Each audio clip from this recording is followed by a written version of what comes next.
travel each time, like 2 or 3 hours each way. And plus, his father said that he will take third of the mortgage. Like he will have to pay. It's not going to be easy for him. Every month he has to pay his share also. Okay, so in the beginning you don't feel how hard it is, but as time goes by, it becomes harder and harder.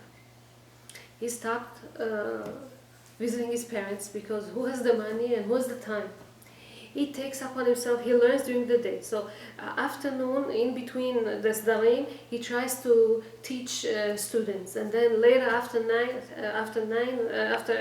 the evening, he tries to teach more. And then in between, he's a chaperone, he's escorting the kids to their transportation from back to home and back to yeshiva and he tries to fill up his day as much to have some more income as much as possible, and his wife is working and she's studying and it's so hard. But and then he after a while he came after a long time for Passover to his parents, and he hears these brothers, so you don't call our parents anymore, why don't you call them? And he says, when exactly? You have your time, you have your...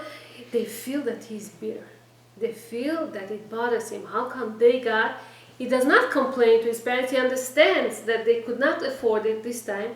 But still, it overcome him. He felt overwhelmed.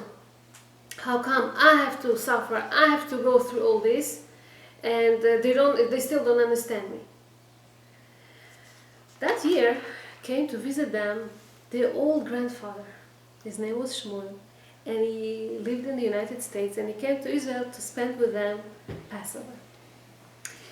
So the father, he hears what happens over there, and he wants the grandfather to do something. Maybe he can help out the situation because he feels the tension over there.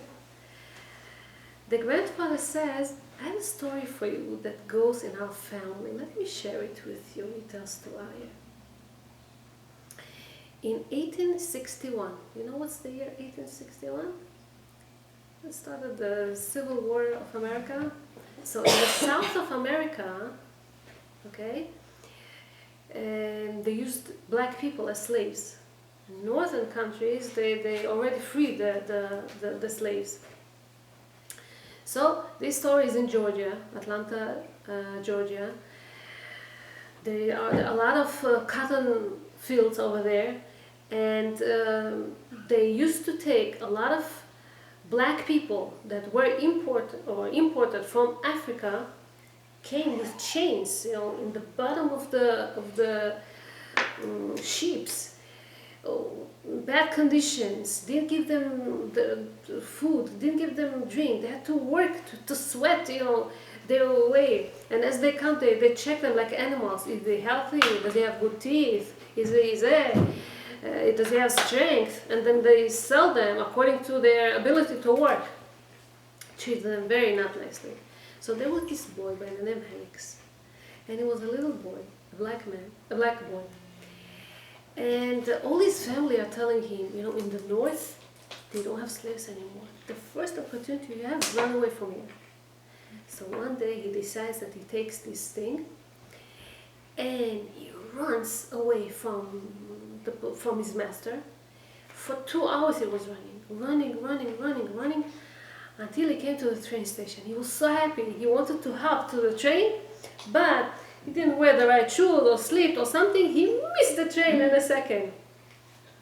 He missed the train, and he fell, and he felt so good. He started crying that he missed the train.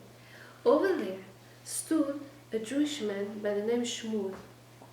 And Shmuel, he was a religious man. He looked Jewish. He had his hat, he had his peot, he had his beard. And he saw this boy, and he offered him something to eat. He offered him something to drink. And he saw that he probably ran away, so he takes him to his host house and asked, what should I do with him? Now, this Shmuel came from New York. He came to collect some money for a little community in New York. And he was in Atlanta at that moment. And he asked his host, what should I do with him? They say, you have to return him back to his slave, to his master. because he belongs to his master. We cannot do anything about this. Yeah, but he's going to be punished. He suffers over there. It's so hard for him over there. You have to. You have no choice. So he takes him back, this Henrik, to his master, and he cries all the way. He doesn't want to go back. He says, listen, I will buy you. I will purchase you. Don't worry. Everything will be okay, he tells him. As they come to the master, they grab him. They start hitting him and beating him. And they tell him, because of you, we punished some other of your family. They got lashes, okay? And they were whipped. And then, so now this master comes and he says, you have to be punished also. You're going to have 20 lashes. And Shmuel is trying to negotiate with him. Listen, I can buy him from you. I could leave. He sees that he bothers him 25 lashes. Another word, 30 lashes. So he didn't say anything. And he saw that this boy was hurt very much. And after they finished hitting him, he was bandaging his wounds, and he was offering something. He was very merciful, very, very bad for him, but couldn't do basically nothing for him. Later on, he went back to New York, and he continued there. Shmuel came as a religious family from Europe. It was very, very hard, okay, about 100, 150 years ago, here in America, for people who were Shomer Shabbat. They couldn't find a job. Nobody would take you if you are not working on Shabbat. This is how it was. He's trying a certain work until Shabbat. He doesn't come on Shabbat, they fire him. Every place he's turning to, that's what happens. So he saw that he really can't, it's very hard. He decided that he's opening his own factory. He dealt with materials, okay? He opens his own factory. He put as much as family members and as much as people Shomer Shabbat as possible, and his factory picked up, started to succeed. It was very, very good. All these 4 years of the Civil War, his factory just, he saw so much success, blossomed, and a lot of prosperity. One day, years later, after the war finished, he was looking for a guard for nighttime, night shift. A lot of people came for interview. Most of them were black people. First one comes in, looked familiar to him. What's your name? Henix. He introduced himself. Do you remember I was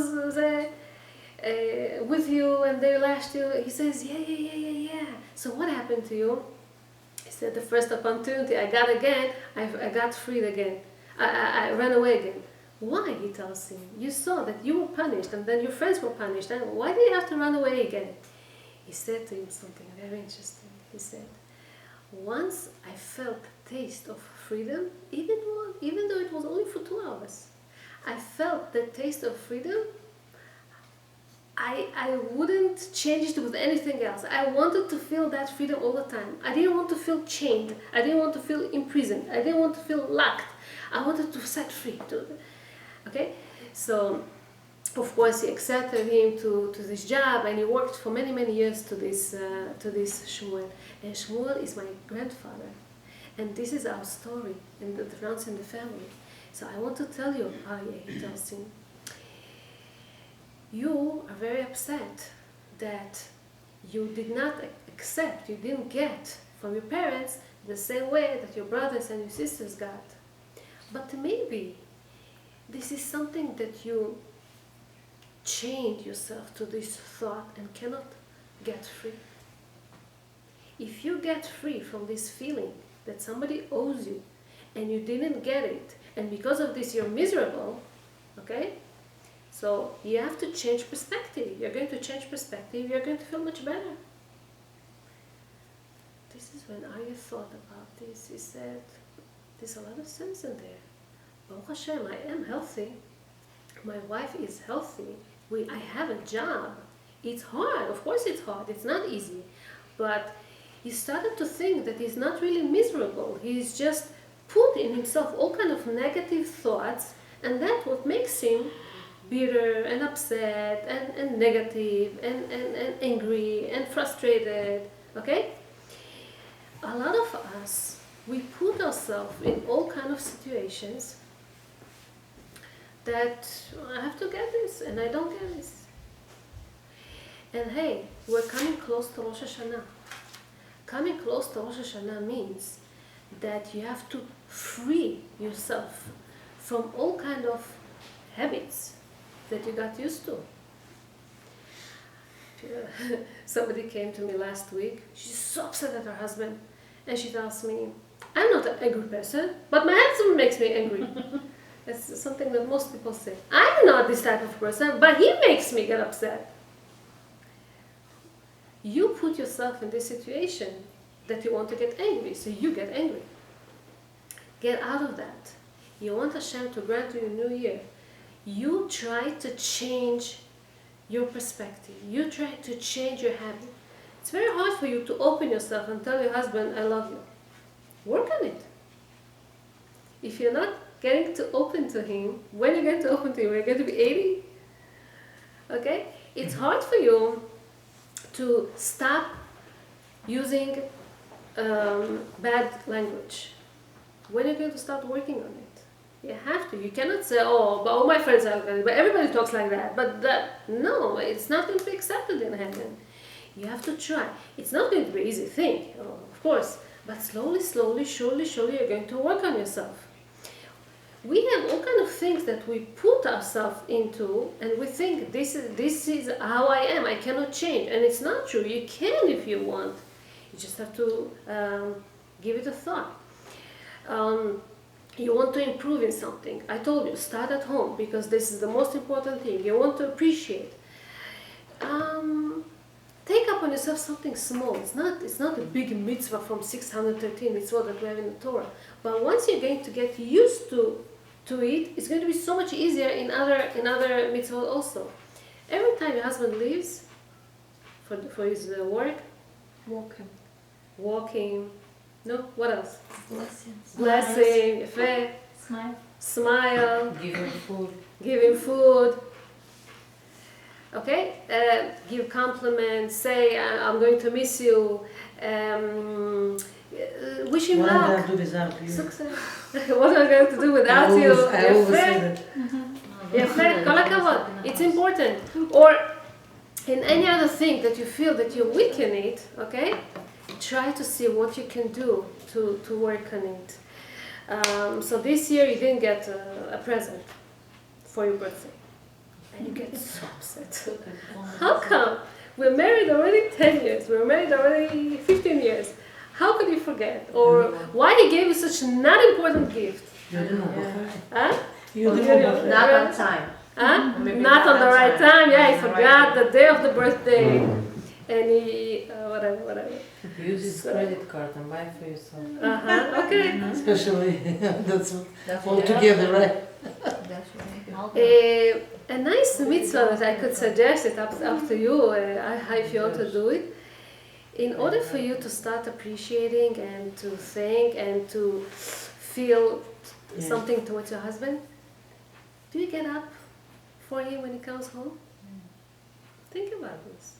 When you get up for somebody, you used to get up for your teachers in school. What does it mean? That you feel that you want to respect him. If you're going to feel this way, if you're going to teach yourself, okay, it's going to be much easier for you to do some other things. So basically, we want to speak today about all kind of things that Hashem granted us with. Don't forget them. When Sharona was 2.5 years old, they paid attention in her kindergarten that her eyes are swollen. So they went to the doctor. The doctor dismissed. They said some kind of reaction to some kind of allergy. It's not a big deal. But the second doctor that they went to, so the doctor said, I wouldn't wait 1 minute. We have to rush to the hospital. You have to take care of this. It's not a joke. So they quickly go to the hospital. And over there they found a severe problem with the kidneys. A 2.5-year-old girl. And so right away they have to be on top of her. They have to stop this deterioration that happened. They have to see what they could do to make it function. They cannot really make it function again. It became such a problem that they stopped to operate at all. And it becomes a very big problem. The kidneys usually their duty is to clean the blood in the body. And if the blood is not cleaned, it's a whole big problem. They tried to make some kind of dialysis to her, and lo aleinu, all her blood became infected now. It didn't work out and became a whole big deal. She stayed in an intensive care for a while, emergency room, and this. In that emergency room, at that time, was a special rabbi that came from Russia. Rabbi Zilber passed away, and he prayed for that girl so much. He didn't know, but he was next. His wife was sick, and he was next to her, and he saw, this problem of this little girl, and he prayed and he prayed and he prayed, and Baruch Hashem, her situation improved.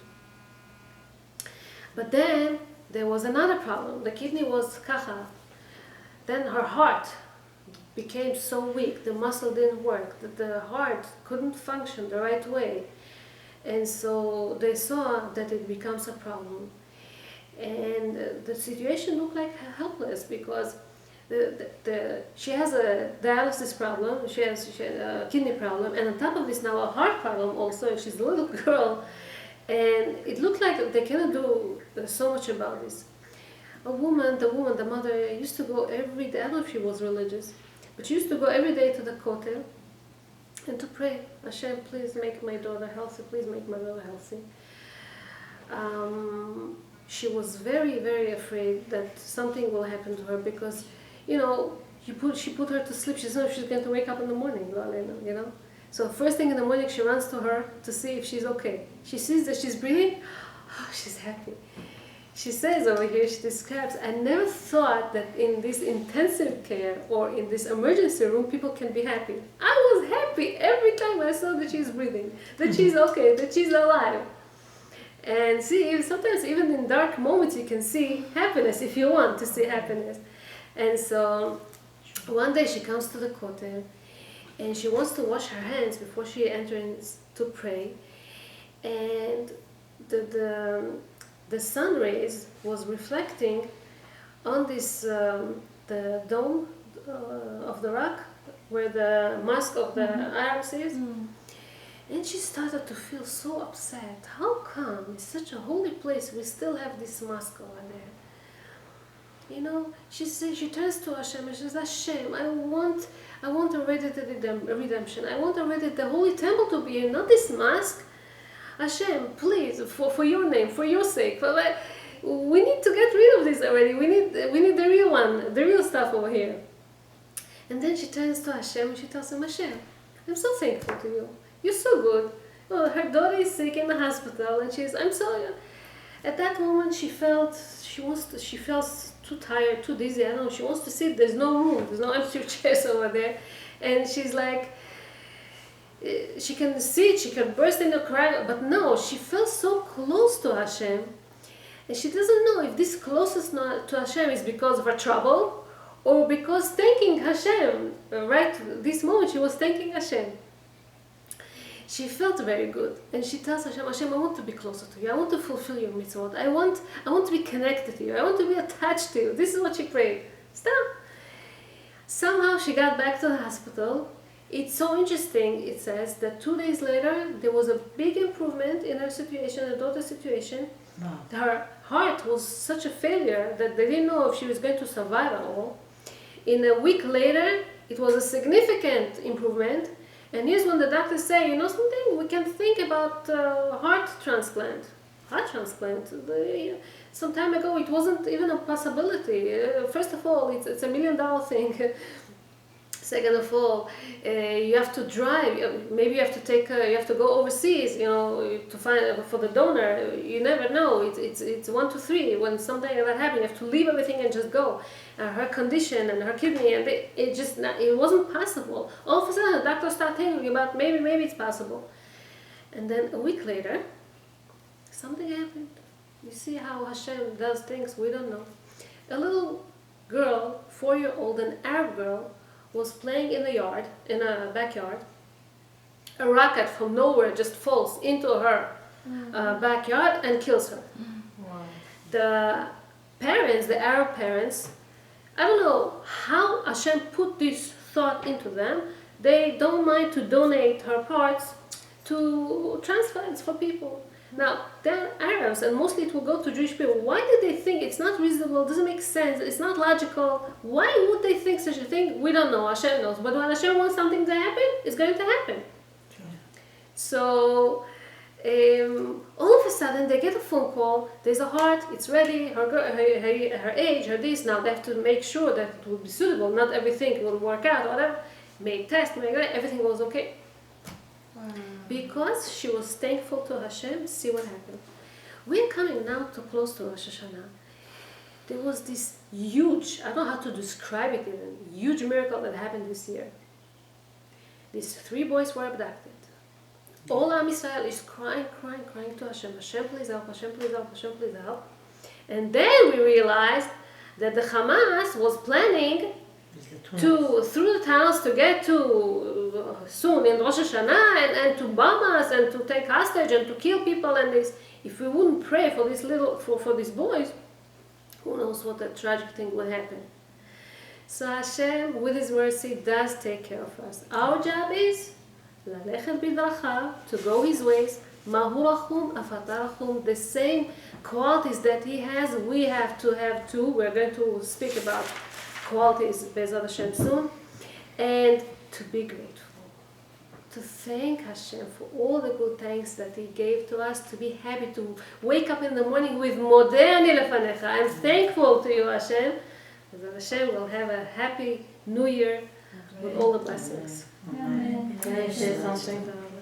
Yes, sure. Okay.